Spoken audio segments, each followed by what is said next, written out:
Yo, what up? This is Tyrese Maxey, and you're listening to 3 Point Conversion. I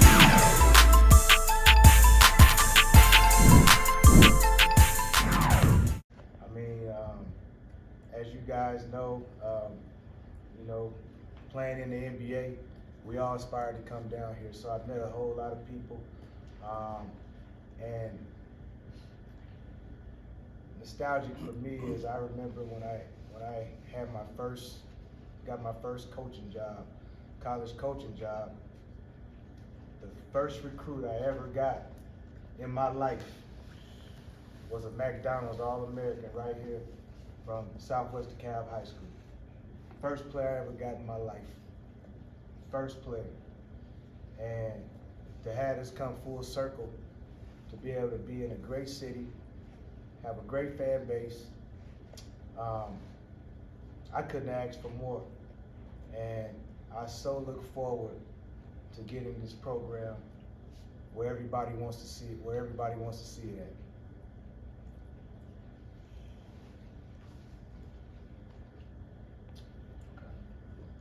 at. Coach, we'll go ahead and take questions. Once again, please raise a hand.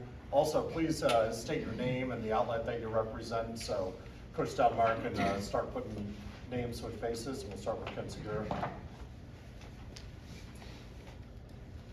Damon Stoudamire with the Atlanta Journal-Constitution. I'm curious for you, as you were considering this job, what did you need to hear that would lead you to think, okay, this is the place where I want to be?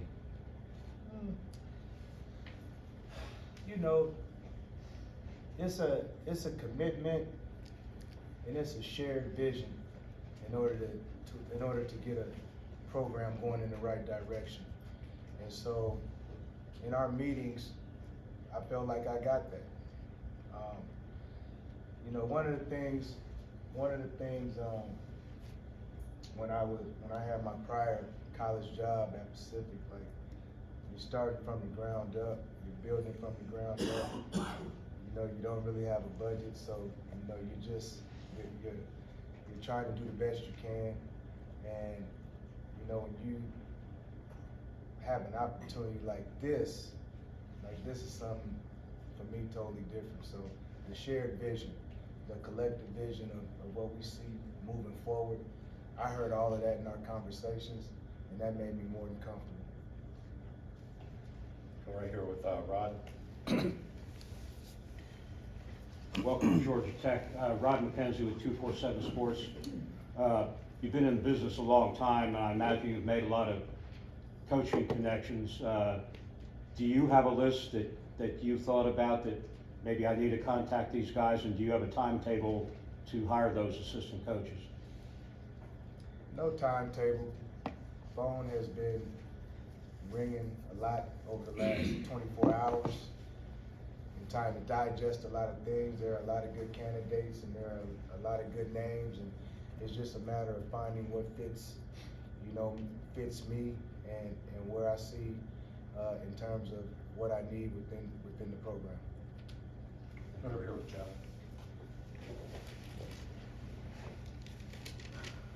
Hi, Damon. Jeff Schultz of The Athletic. Two questions. First of all, who's the player from Southwest DeKalb? Sorry, I should know. And then the second question is, what gives you the confidence that you're going to be able to recruit here, not just in Atlanta, but the state of Georgia, which obviously has been a problem? Gotcha. The first question, Shaq Goodwin. Shaq Goodwin, Southwest DeKalb High School. Ironically enough, we share the same birthday, so that's probably why we had so much in common. And secondly,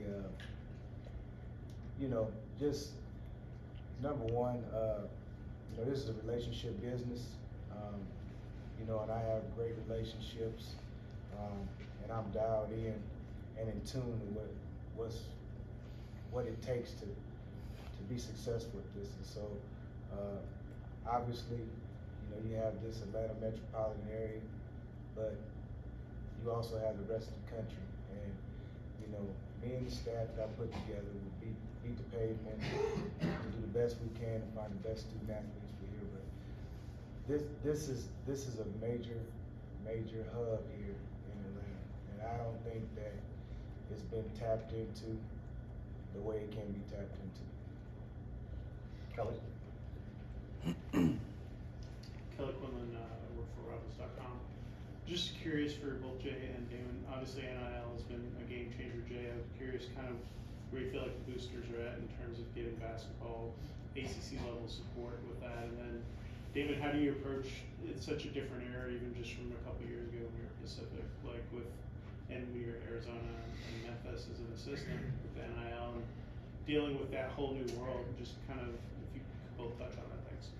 I'll just jump in and say that we're very fortunate to have the Tech Way set up and established by our group of great supporters, and that they've made incredible progress in a short period of time. So many of our great fans and donors and boosters have participated with that group, and we've made really good progress, Kelly. So that's what I'd say about that. Yeah, things have definitely changed. When I was on my way out, the NIL was starting to come into play, but you could see this happening years ago. You could see it happening. It was just a matter of time. So it's nothing new. It's I think it's kind of like taboo. I think in collegiate sports, but from the world I come from, it's almost like it could be playing with the salary cap.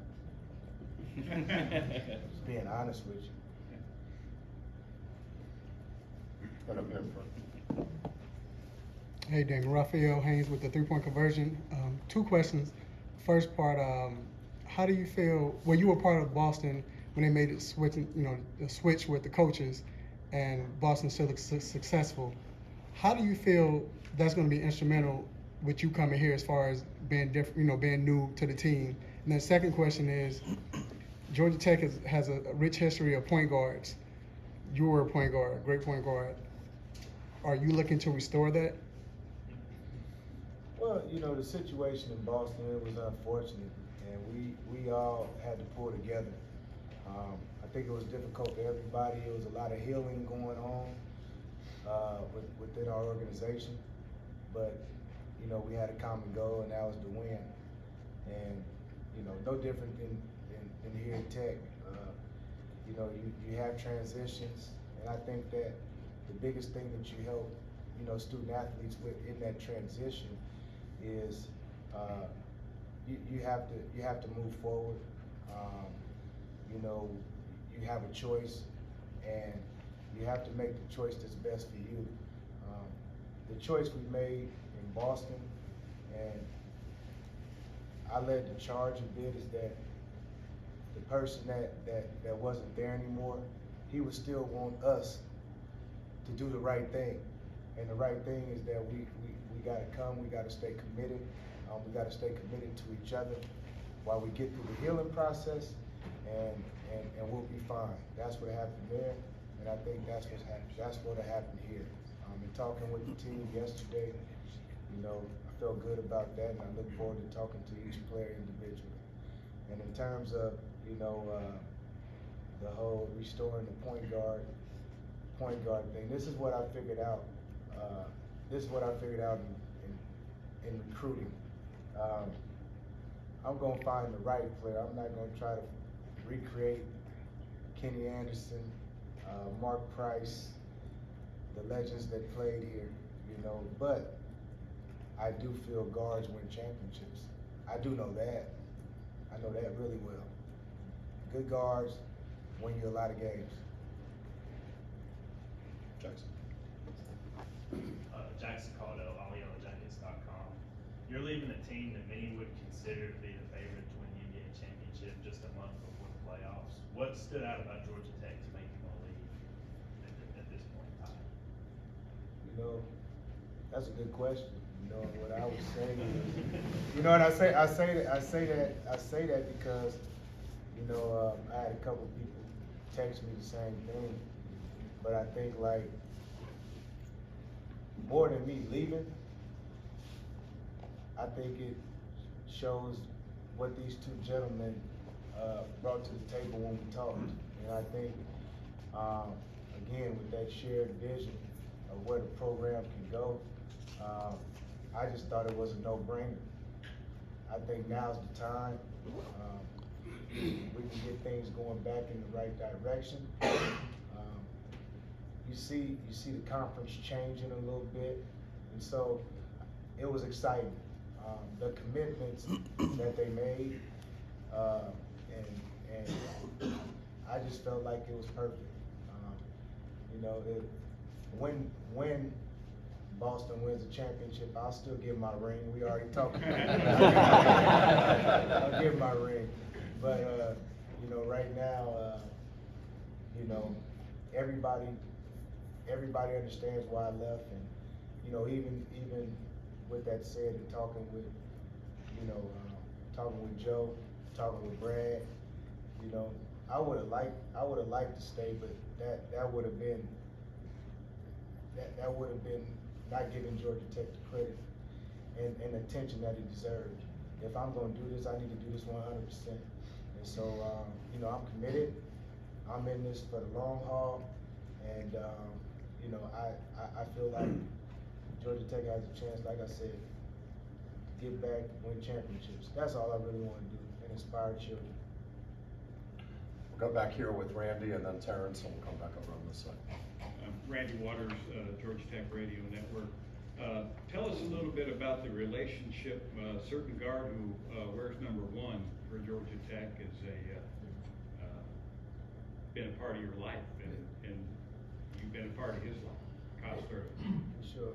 I know me and Kyle, well, before Kyle was born, you know, me and his father, really good friends. And, you know, it's crazy. Like, I mean, there's so many backstories, to be honest with you, of a lot of people that I know in Atlanta, not knowing that this day would come where I'll be sitting in front of you guys, you know, talking about being the head coach here at Tech. But, you know, knew Kyle's dad, for the longest, and obviously held him as a baby and known him for years, and, you know, I've always been proud of him. You know, the thing about it is I'll say this, you know, I know this year he had some bumps in the road, and, you know, he would call me, and, you know, he don't know this, but sometimes when he called, I didn't answer on purpose. I did, because sometimes you gotta be a man to figure it out. Because after a while, you gotta look in the mirror and you gotta know who's really the culprit. You know, I've always said this, and I believe this. I tell my kids this, I tell Kyle this, I tell all my closest people that ask me real questions. I don't know a coach in the world that's not gonna play a guy to help win a game. Okay, now there's things we gotta do. We gotta exude confidence. We gotta do different things. I do understand that, but there's not a coach in the world. I don't care what level you play on.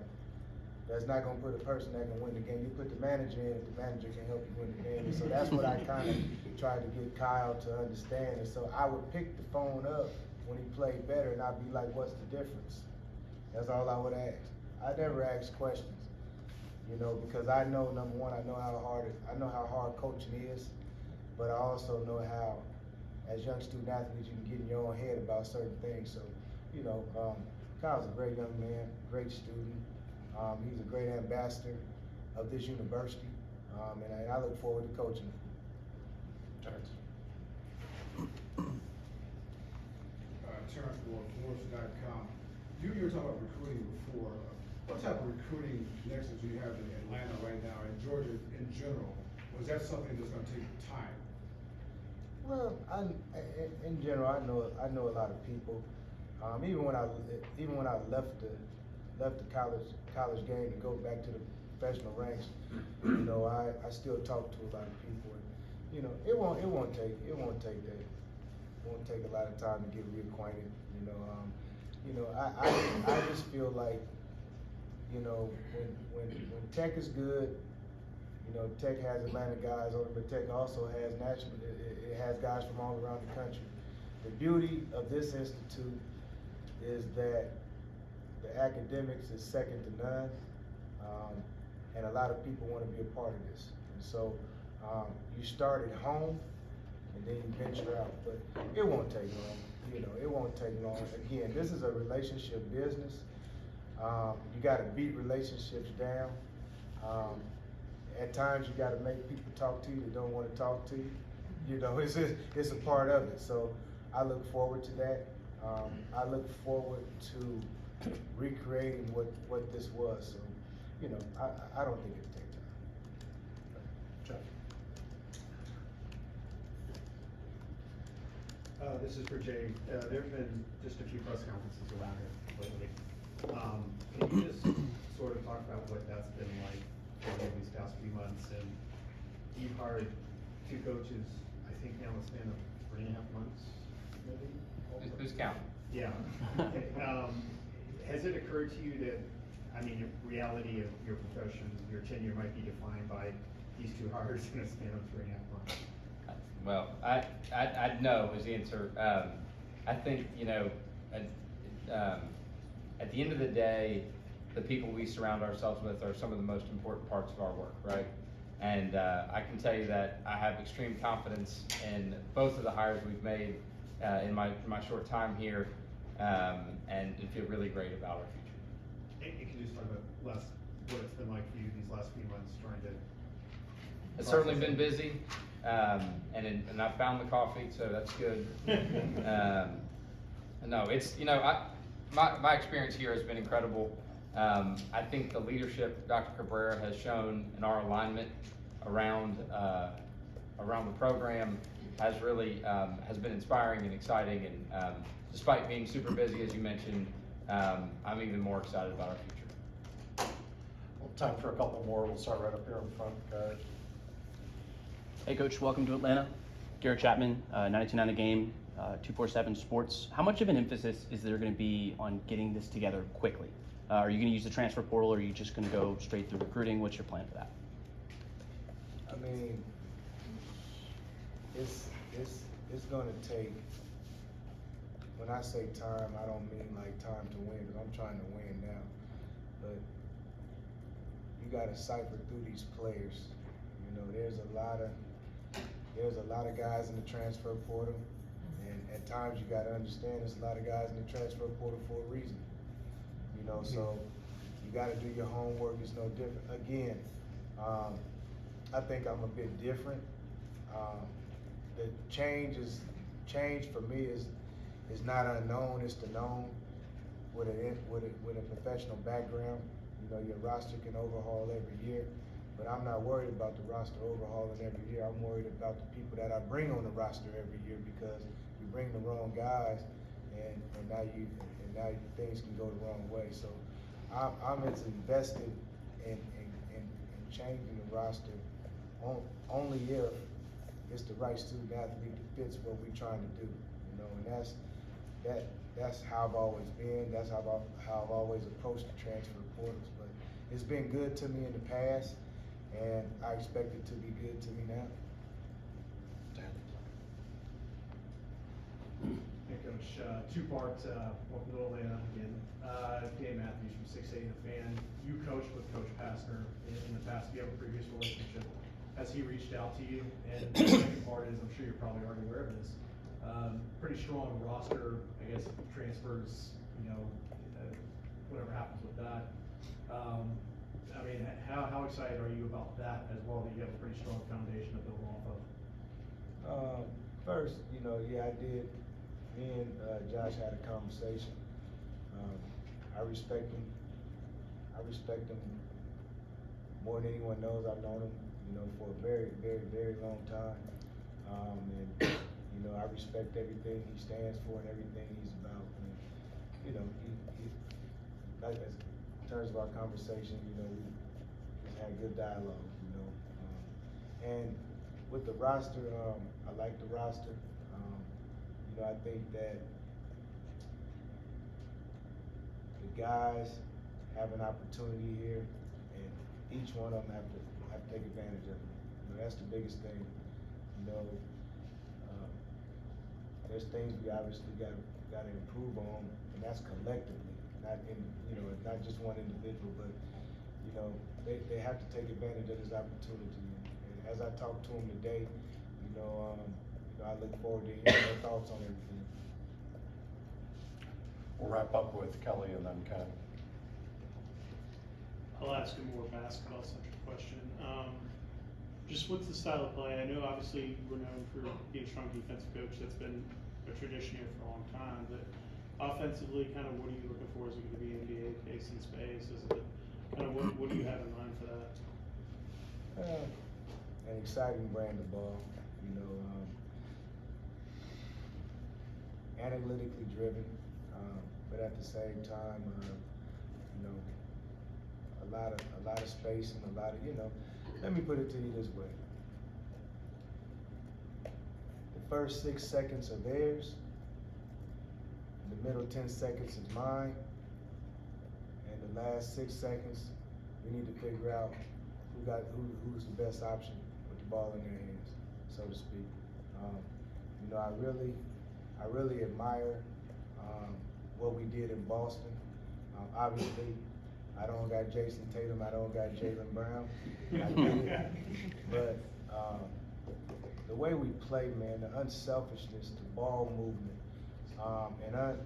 and conceptually, the things that we did each and every day in practice to make us a good team, because those are the teaching moments that make us who we are at 7:30, and I think that's how I want to define Georgia Tech basketball.